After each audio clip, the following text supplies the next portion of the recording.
Step into the light where the wild ones roam, where the heart speaks loud, calling this place home. We break the rules, we paint the sky, ridiculously you. We were born to fly. Ooh, it's ridiculously you. This is Ridiculously You, where authenticity wins, weirdness is welcome, and loving the messy parts of yourself isn't just allowed, it is required. I'm your host, Julie May, and this podcast is your weekly permission slip to stop playing small and start showing up fully ridiculously you. Today, my guest is the definition of multidimensional, from engineer to comedian to martial artist to business builder. Adam is a life systems engineer who helps people rewire their mind, health, and purpose so they can build lives that actually last. He's very into longevity, which is one of my hot topics right now. So let's get into it, Adam. Tell us, I want to hear just a little bit more about this transition thing, because you're like, okay, so I was a stand-up comic, and then I was like, hey, now I'm going to do an engineer. How did you go from this to this to this? Because I'm A, so relatable to me. And B, I think our audience wants to know, okay, so what makes you credible in the land of longevity and health, Mr. Stand-up comedian? Right. Well, if you don't laugh, you're going to die a lot earlier. You got to have some fun in your life, right? Yeah. You can't take things too seriously. I think that's a prerequisite to life in general. Um, you know, there were these moments in my life that created automatic transitions. And that is, if you think about, you graduate high school, that's an end of a chapter, whether you like it or not, it's done. They're not going to give you a 13th grade to take. And then if you want to take more school, you go to college. And the same thing when college is over, you have to make some decisions. So I go to college, I go for engineering, systems engineering. I went to a really good school. I went to Virginia Tech. It was hard. I didn't even know what I got myself into. I showed up there. I'm looking around my class. Everybody is enthralled by, these coding classes, or, these finite statistical analyses and things that was just I was like, I will never use this. I'm never going to use this. Um, but I was too far into it to turn back, so to speak. I would have had to take more schooling if I wanted to go and kind of take another route, say business, just to graduate and get it over with. It would have actually taken me longer than just toughing it out. And so that's probably a major lesson there, is that, sometimes you do got to just tough it out. You do have to work hard. You're not going to get anything for free. But that being said, this is also, this little nugget, I think, is one of the things that if you can find something to occupy your time, to occupy your soul, to let your soul really have an outlet, you can almost endure anything. And I almost think of Viktor Frankl, Man's Search for Meaning, and kind of being stuck in a concentration camp.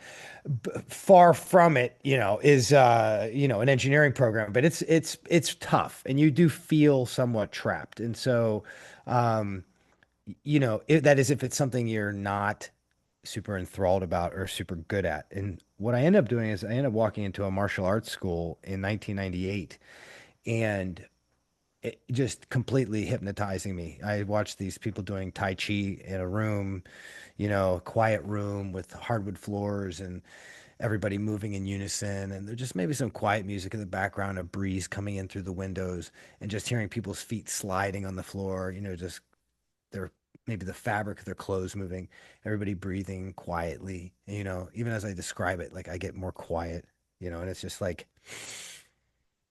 oh yeah, this is it. This is something different, something special. And so that allowed me to get through, kind of gave me, again, an outlet that allowed me to also focus on my studies. And all of a sudden now engineering wasn't as big of a bear. It wasn't such a problem as it was. And it's oh, I've changed my mental space. And, I'm late teens, early 20s, and I'm just kind of figuring this out. You know what I mean? Just this is life. This is, kids being thrown into stuff. They don't know what they're doing.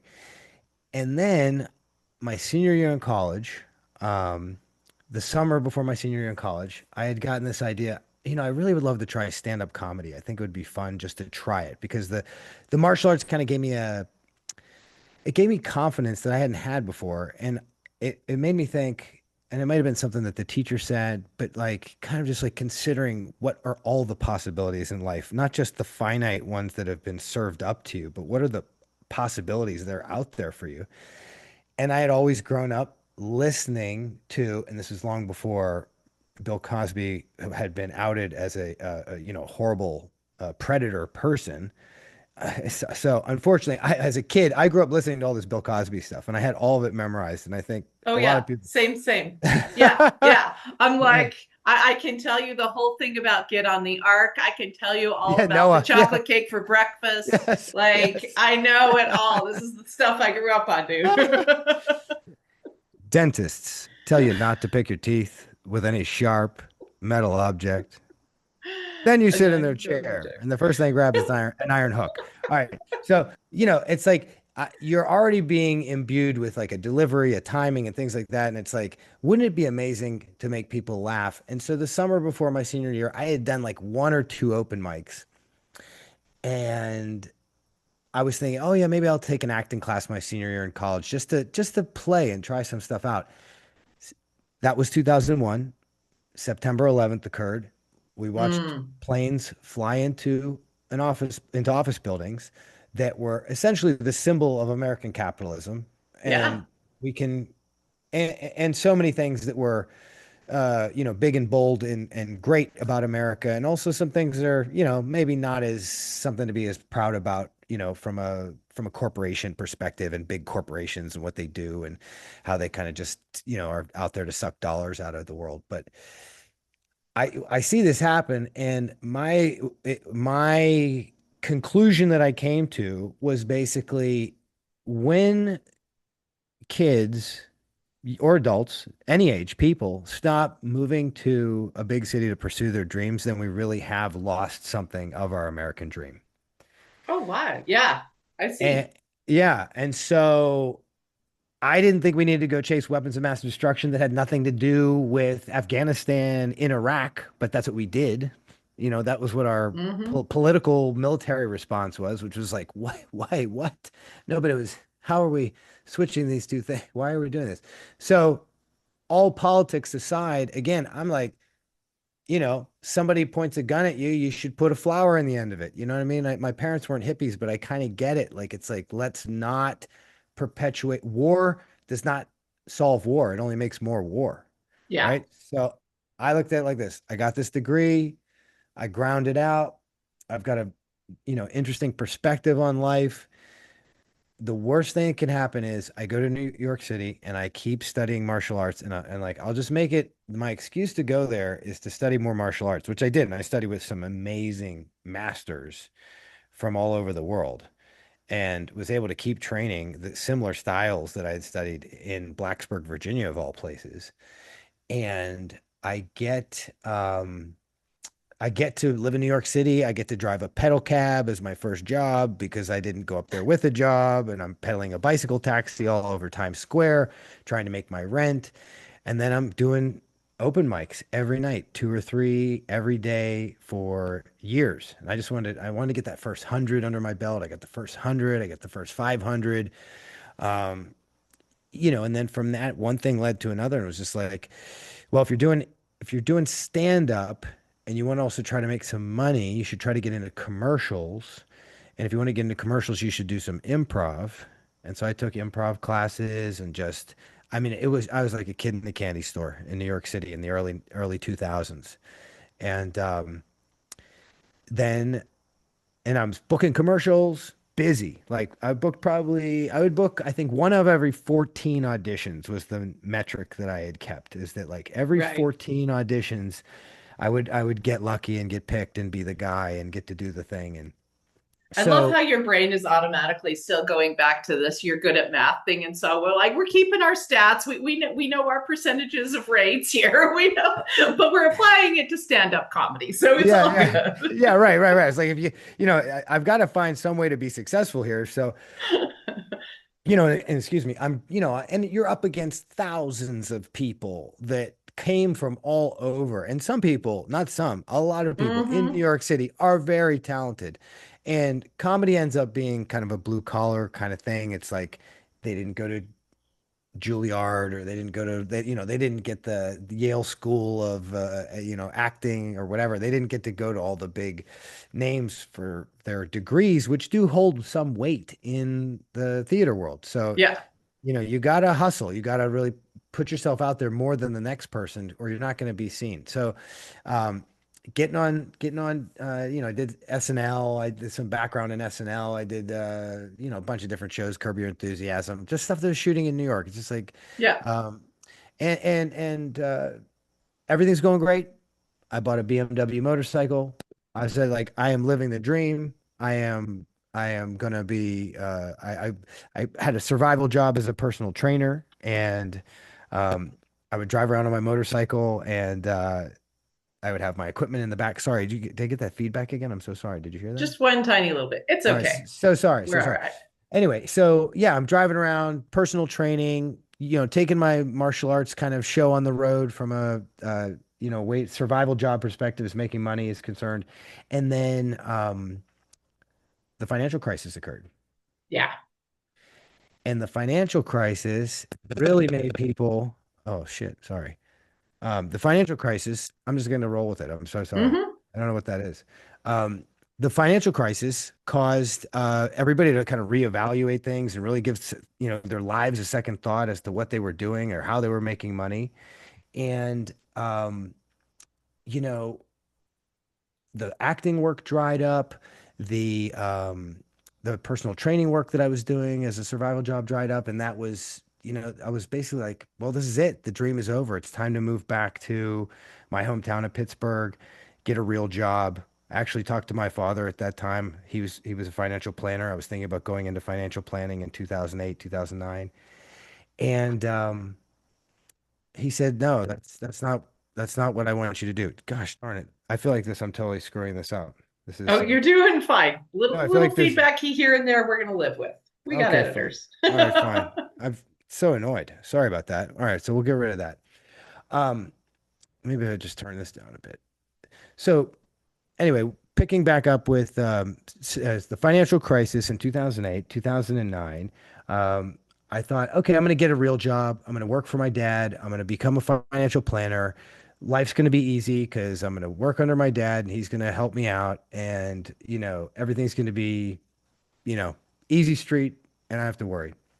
And he was like, no, you can't just, and this is where my dad probably excelled at things, is like the tough love and kind of giving me the hard route to take. It was Mm, like, if you want to do this job, like I can't hand it off to you. You have to start at the bottom and work your way up. And I talked to, this is where coaching, I think, is one of the most valuable things you can do. I talked to a friend of mine who was a life coach, and she said to me, "So what are you going to do? What are you going to do? It's a financial crisis. Everything's falling apart. Everybody's trying to figure out their life. What are you going to do?" I said, "Well, I'm going to move back to Pittsburgh and I'm going to work for my dad. I'm going to get this job in financial planning and work myself up from the bottom." And she's like, "Yeah, that sounds like a logical thing to do, but when you talk about it, like your voice completely changes. Like it does not sound like you. It doesn't sound good." And I'm like, okay. And she's like, well, this is the best, probably one of the most valuable questions anybody ever asked me, was that she said, what do you want to do? What do you really want to do? And I said, well, I want to stay in New York. I want to keep doing personal training, keep doing acting. And she said, well, why don't you? Why don't you figure it out? And so that's when I opened a business. I opened Atomic Total Fitness, a personal training studio in Manhattan in 2009. mm. And that started off with a brick and mortar location that was just on 57th Street and Lexington. I, blood, sweat, and tears. I didn't have enough budget. I mean, basically, my folks gave me enough money to get a lease and put a couple months rent down. And that was all the help they gave me. And that was great. But that's not how you start a business, really. I mean, not in New York. You need to have Yeah. marketing, you need to have renovation. I had nothing. All I had was a few clients that were willing to come with me and some math I did on the back of an envelope. as to whether I could figure it out or not. And from 2009 into 2013, it was painful, painful. But nevertheless, I put the time in. I painted the walls.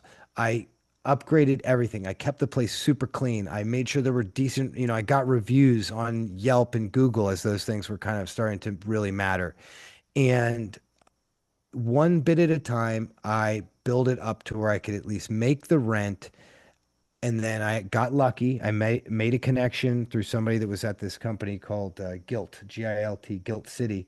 And I basically ran a deal where I gave away, I was like 16 sessions for, they might have been $20 a session. Hmm.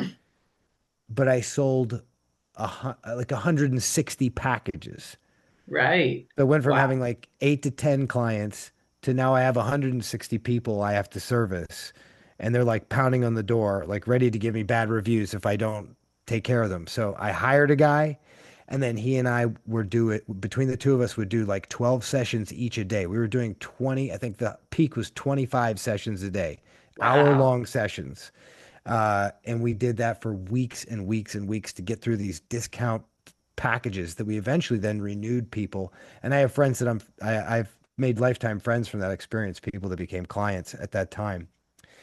And like I said, my father was a financial planner. I've always looked at fitness as an investment, as something that you put the time into. Um, Coaching is something that you invest in, you put the time into. If you want a transformation, you have to go out and get it, however that is. And if you don't know what you need to do, then you need to pay for it. And it's you get what you pay for. So, I'm a firm believer in which you are the one that is the catalyst for change in your life. You are the one that actually makes things happen, but you might need a catalyst to make that change occur. You might need just someone to help you kick over that first domino to get things going. And once you have, then you can sit back and say, oh, yeah, look what I did. But meanwhile, you got help. You need help along the way. And so Atomic's going great. My fitness studio is going great. From 2013 on, nothing but growth, 10% or greater year over year growth from 2013 all the way up to 2020 or the end of 2019. And then, of course, we know what happened there. We Yeah. had a global pandemic. It became illegal to sit down face to face with somebody and have them give you a workout in New York City. And so everything I had built was handshake, face to face, referral based business, and that now completely evaporated. And I did everything I could to keep the place open. Did the PPP loans, took out an SBA loan, which I'll be paying back for 30 years. Um, it's a good low percentage rate, so we'll drag that out. But it's nonetheless, it's a big chunk that I have to pay back. And within a year, by the end of 2020, all the money was spent, and there was nothing to show for it other than that the decision needed to be made whether we're going to keep it open or not. I closed the studio, then kind of went into the this is where it can get dicey for people. If you have a really great constitution, if you have put the time in and you've done the personal work, and Carl Jung talks about this, so basically having an ego, having a concept of yourself that can survive the onslaught of what is thrown at you by life, then you will have the ability to basically anything becomes a win. No matter what happens, it's a win because you didn't crumple and fall apart. And so I go into the pandemic like, okay, yeah, this is going to be cool. I'm going to learn some stuff. Something new is going to happen, and I'm going to become this next, iteration of myself. Um, by the way, one small caveat, in 2019 in November, I did a solo comedy show on the history of fitness from the beginning of time. It was 30 minutes, standing room only, sold out, headlining event at the People's Improv Theater in New York City. And that was in November of 2019. So I never shut off any of the previous dreams that I've had. And I don't know if that's just unique to me, But it's also another thing that I would say to people is like, we're gathering these experiences. And yeah, you can throw stuff out, but you don't need to throw the baby out with the bathwater. Like, you could just maybe get rid of elements of yourself. But if there's something that you really like, that you really believe in or want to hold on to, then, God damn it, don't let it go and fight for it, and hold that tight to your bosom. Right. So like this next phase that I go into from 2020 until just earlier this year was basically got to make money, put money on the table, food on the table for my family. I have two young boys, 6 and 8, and happily married, and just you know, there wasn't a clear direction as to what I needed to do, and I knew I needed to make money. So I talked to a bunch of friends. This is where networking comes into play. This is where my third pillar, tribe, is one of your superpowers. Like if you don't have people that you've connected with, that are going to get your back, you might want to start investing that time now because you're going to find yourself in a situation where it can help you out a lot. So end up getting a job in medical device of all things because I figured, hey, these guys make money. The hospitals are filled. The parking, everything else is closed. Hospitals are open. So that's a recession proof. That's pandemic proof. And I start working in spine surgery, watching. I was in 200 spine surgeries in 2 years, assisting surgeons, assisting scrub techs, and putting instrumentation into people's lumbar, thoracic, and cervical spine. And super intense. I mean, if you can picture somebody's loved one is on the table with their back cut wide open, and here's this guy putting screws in, and then he's asking me, why isn't the screwdriver working? And I have to say, oh, sometimes when it goes through the cleaning and it gets heated, it gets a little stuck. You need to jiggle it, bang on it, twist it. There you go. You got it. Right. And then the tension goes from, you know, 13 down to 11. Um, and that just wasn't for me. That's not where I need to be. I don't, it took away too much time from my family. It was not balanced. It didn't have soul. It didn't have what I needed to thrive and exist. And so there's no sum of money on the planet that would be worth me giving up myself for. And um, the longevity thing really started to speak to me. I read Peter Attia's book, Outlive, which he basically outlines how you're going to, you know, live to be 100. And we all are potentially. And then that's where we touched on this briefly before at the top of the show. But, I reached out to a financial planning friend of mine. I was saying, you know, I'm helping people live potentially 20 years longer and better. And I know that the number one thing that people are going to be concerned about over the age of 65, if they have their health, is do I have enough money to continue the lifestyle that I'm leading? In other words, am I going to run out of money? And how can I spend my money in such a way where every single transaction doesn't have to be me second guessing myself and, having the breakfast super slam at Denny's every morning isn't part of my financial plan, right? So, Yeah. that's pretty much it. That's how we get to where we are here. I'm sorry if that was long and drawn out, but essentially I would say, how am I credible? I'm credible because every step of the way, I don't give up on myself, and it's trial by fire, and failing upward. You know, being willing to take another swing always. So this is one of the things I find fascinating about you is I hear people who make like these big jumps and big leaps into different things. You get a crisis and you're like, okay, here's what I'm gonna do. I'm gonna do this thing and I'm gonna do this thing. And they'll be like, oh, because this is something I feel like I'm good at too. Like something big crisis happens. I have a plan like the next week. It's like, okay, cool. Well, I'm gonna do this, I'm gonna do this, we're gonna shift, it's gonna be fine. And people will tell me all the time, like, oh, I couldn't do that because I have kids, I have a family, I have all these things. Like, Yeah. and you're telling me, and I additionally do too. But you're telling me you're doing all these shifts and stuff. You're married, you've got two kids at home. Did that ever play in the back of your mind as you're shifting into these different things? Like, oh, and I need to have the security for the family, and I need to have these other things. How did that, like, how did you balance that need to be the secure and stable and whatever for your family, and this idea of, and I'm going to go after my dream, and I'm going to do the things that are so fulfilling? Excellent. Thank you. That's a very thoughtful question. And I think that there's no escaping that, especially if you have the responsibilities of a family and other people.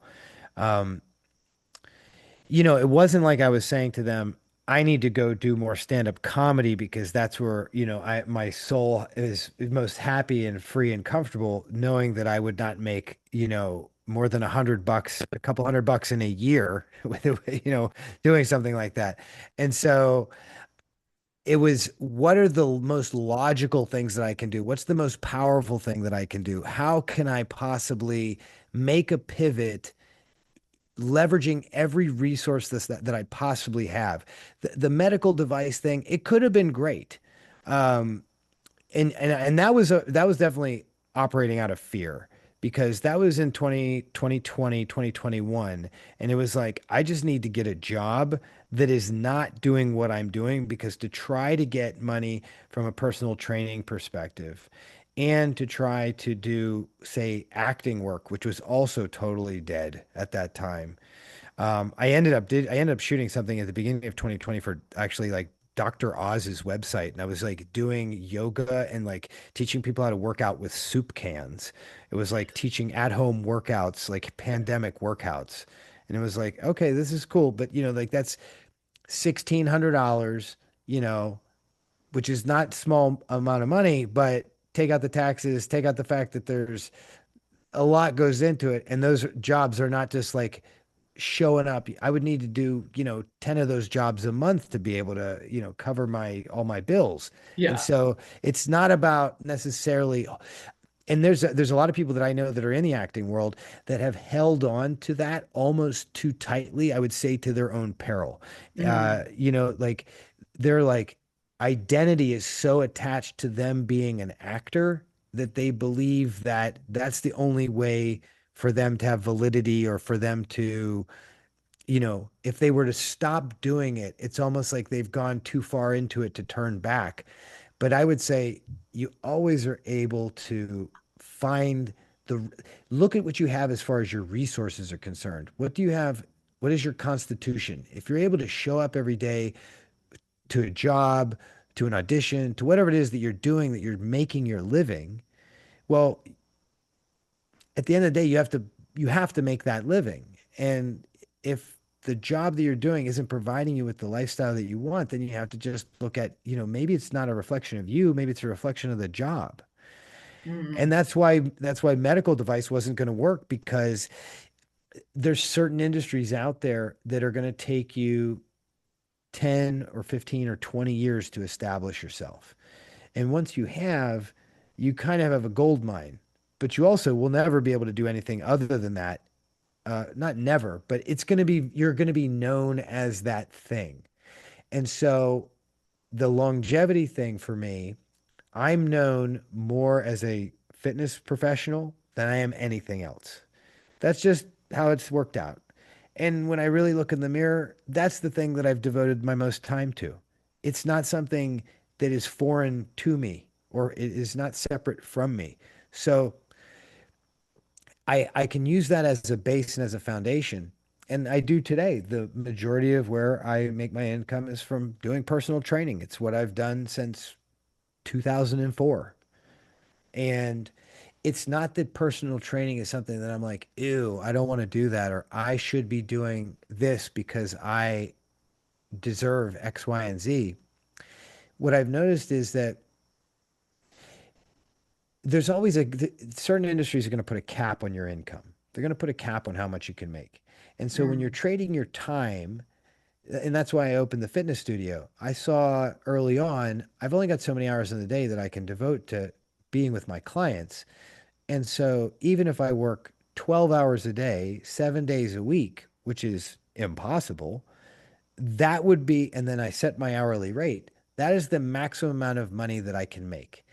And although that might be a large sum of money for Adam circa 2008, 2007, for 47 going on 48-year-old Adam with two sons and a mortgage, and those two sons that potentially are going to go to college. I mean, I wouldn't tell them that they can't. I'd like to be able to I'd like to be able to afford the things that were afforded me, Yeah. you know? And so that is a very different number. And the way that you arrive at that is by providing value to the world. And the value that I offer in a personal training session, although I'm well compensated for those hours, is not what I feel I have gathered kind of, in my lifetime of experience. And so, how can I provide that value to somebody? Well, I can absolutely be a coach. I can absolutely help them navigate pitfalls and look at their life from a different perspective. And then beyond that, and I do have these four pillars where I look at aligning your life. I mean, supremely aligning your life, like becoming more organized than you ever thought possible. And I don't mean in like a obsessive compulsive way. I mean, not like, oh, what are your goals? Oh, my goals are like, I want to make more money and go on vacation next year. Like that's so bland. And most people, that's kind of where they're at. And I would say, no, like you want to be able to be the living embodiment of the vision that you have for yourself. And then when you're faced with a decision or you're faced with things that are supposed to be done, you don't have to blink. You say, that's who I am. That's what I'm all about. That's what we do in our family. This is how we make our decisions. And it starts to regulate everything that you do. Every breath that you take is in alignment with where you're trying to go. Get dialed in like that on your life and who you are and what you're all about. The rest of it, that's the big domino. Everything else falls after that because what you do, then you look at your physical vitality. It's very easy to see why you want to be in the best shape of your life and take those steps to do that.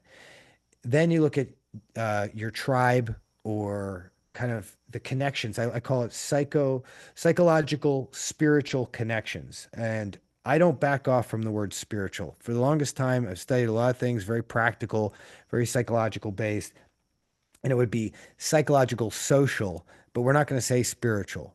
But the fact of the matter is, we're human. The human being will thrive and integrate further into reality when there is a sense of purpose, mystery, uh, spirit, enigma, story, uh, connection to archetypes, whatever you use to access that side of things. And I don't care whether we live or die, whether we have past life memories or we live forever or we're parts of God, or I'll have all those conversations with anybody. But fact of the matter is, if you're going to wipe that away and say that that isn't even a part of your human experience, that's like the most saddest, most impoverished state that I can conceive of.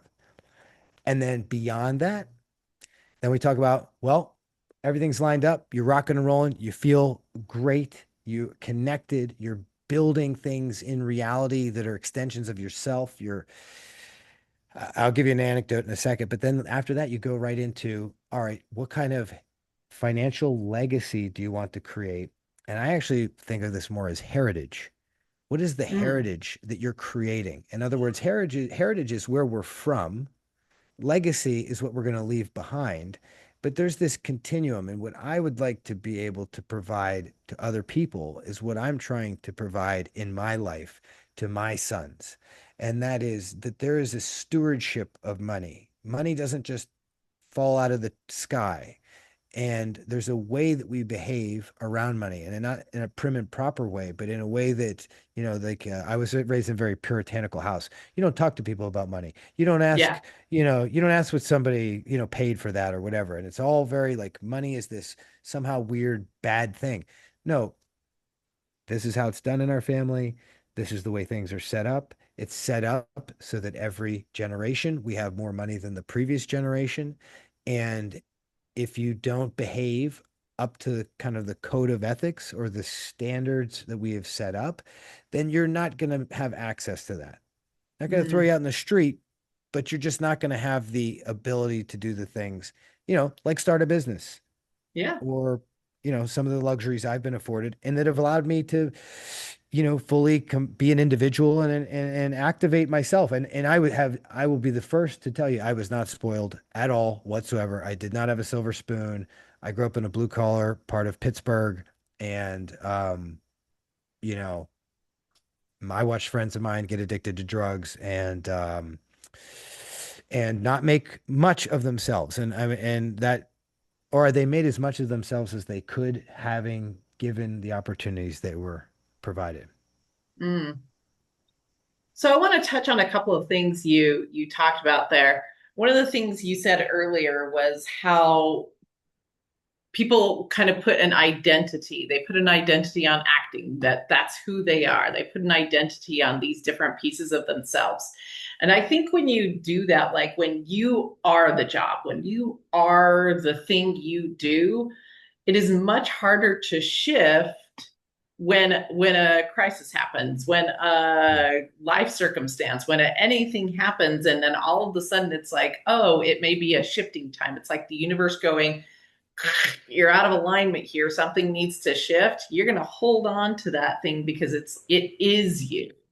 So do you have any thoughts on how to separate yourself from the doing you do from the who you are? Because I think that would be a valuable thing as people are looking at doing like lots of shifting and lots of like if they want to, you talk about this word alignment within your like longevity. If they want to align everything with like their truest self, they've got to like start separating out what isn't them so that they can align in what is.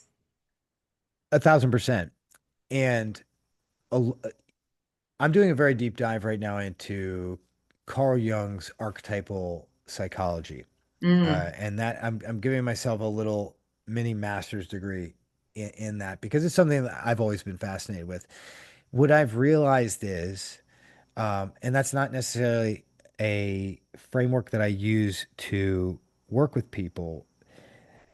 Essentially, there's something that you need to do, that I need to do, that every one of us needs to do in order to keep progressing.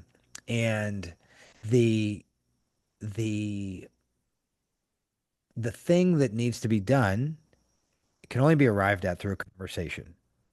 So if we are, each person is their own, unique and unique snowflake of a person. Not to use that term as like as something that's like demeaning, but like we are absolutely unique constellations of experience and history.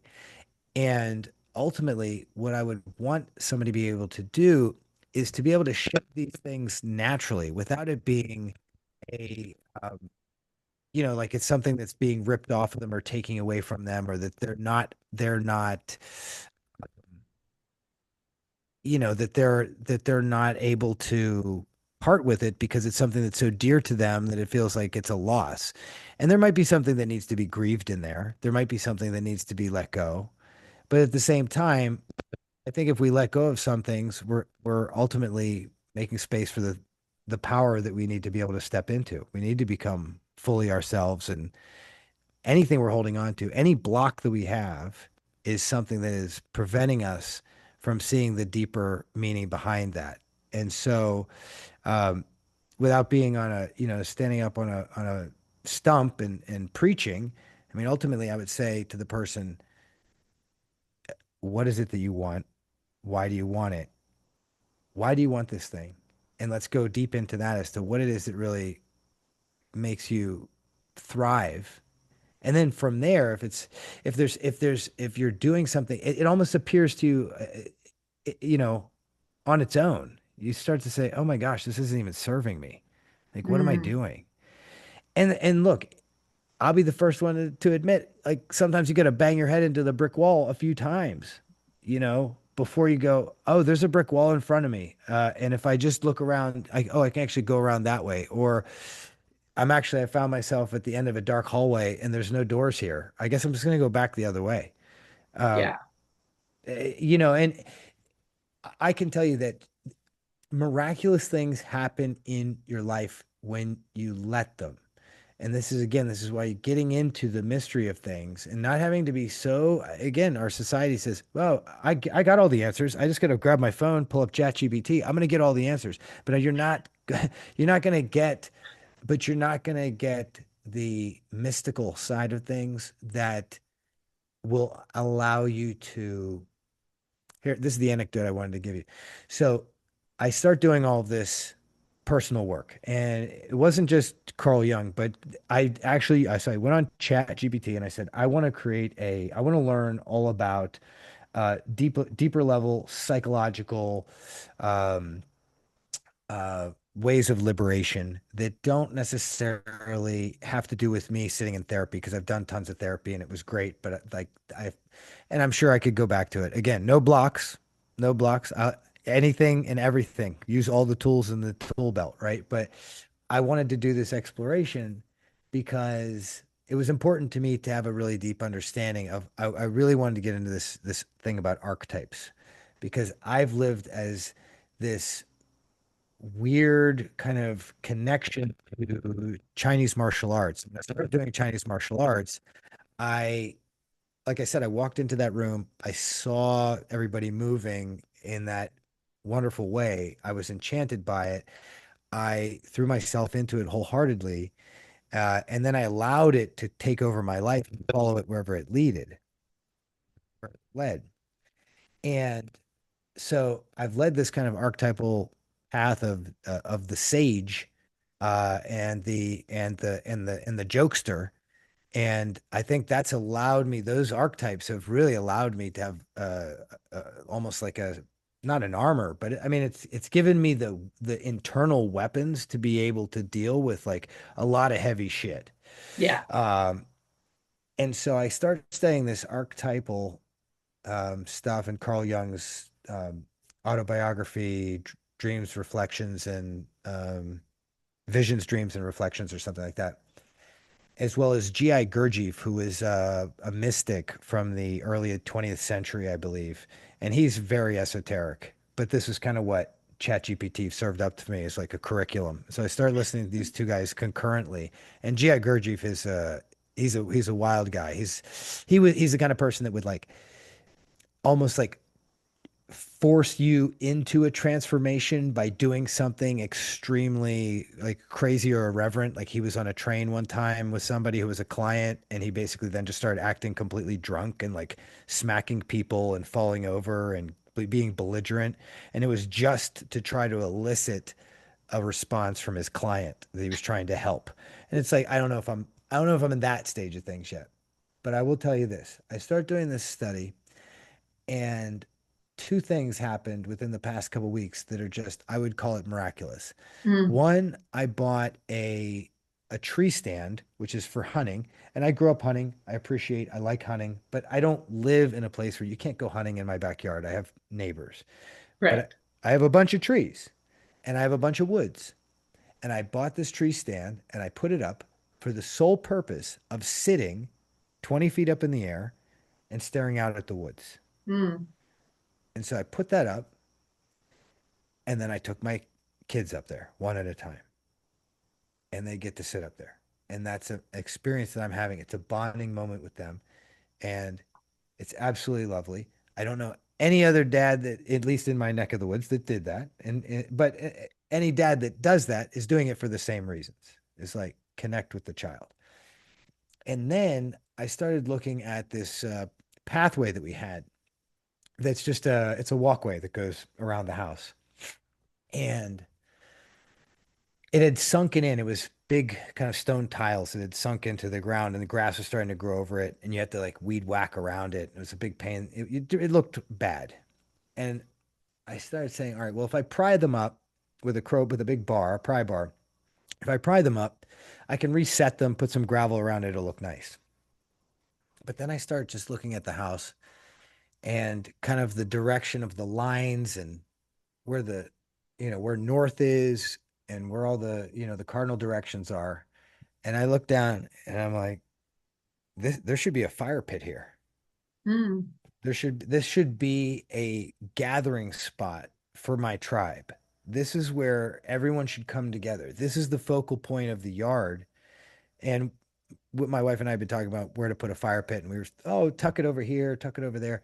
And I said, no, this is where it has to be. And so I spent, the past 48 hours, Saturday and Sunday, doing nothing but digging up these stones, laying tile, putting a fire pit into the ground. I time lapsed the whole thing. Um, and yeah, it's a beautiful work of art that is in stone and in dirt. And I just mentioned those two things because that's the type of stuff that should start to happen.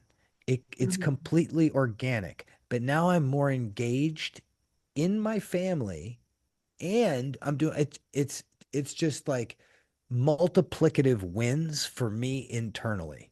Mm. And not to mention the fact that once the fire pit is done, and I did this very ornate kind of beautiful arrangement of the stones, um, the Chinese martial art that I do is where you walk in a circle.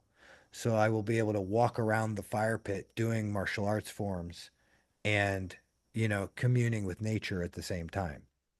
Oh, that's beautiful. Well, I'm a big believer in miracles. So, like, I actually host an event once a year that's like a miracle event. I've done like Miracle Camp. The last Oh, wow. several have been miracle cruises where we just like gather together for the entire intent of see how many miracles we can like be a part Oh, of or wow. create.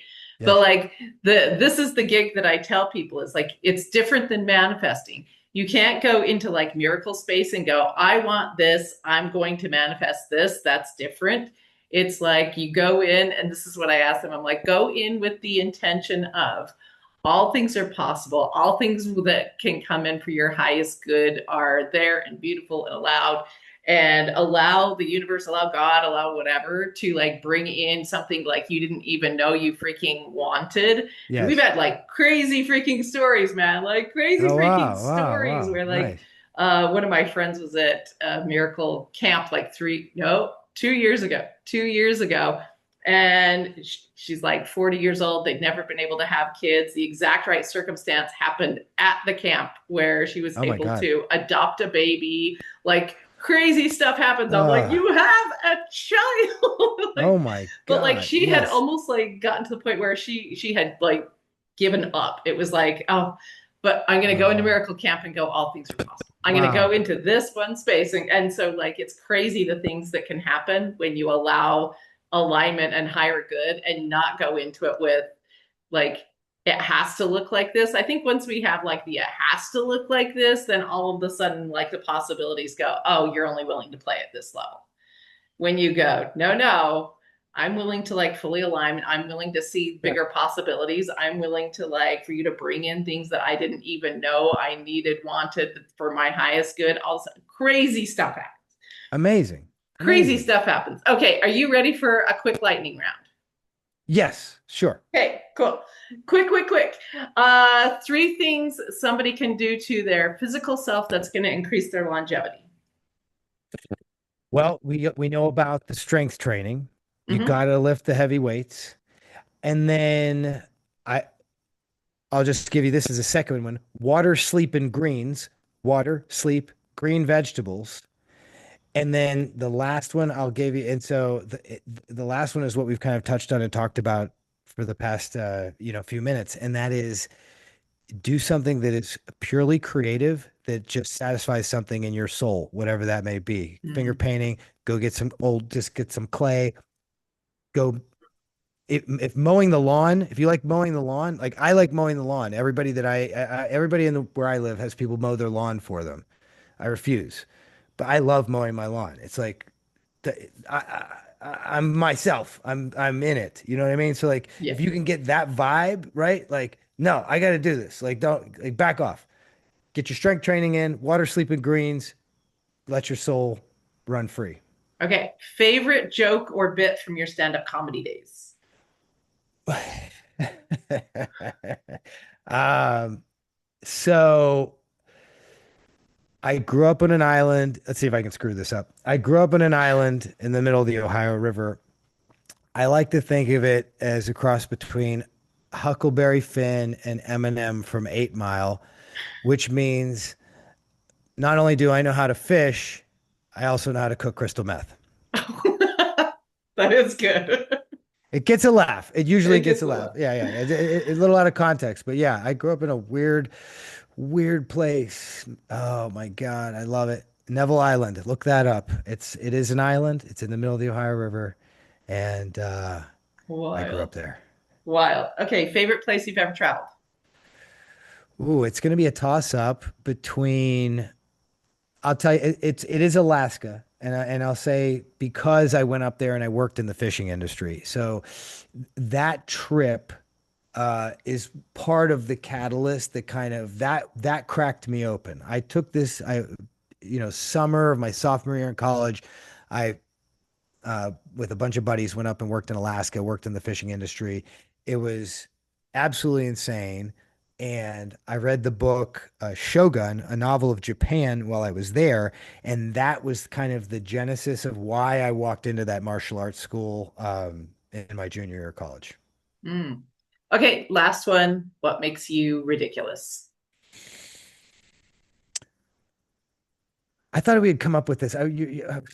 What makes me ridiculous? There's so many things that make me ridiculous. Um, I I want to give you a really good one. I'm sorry, I'm being selfish here, just thinking it over. But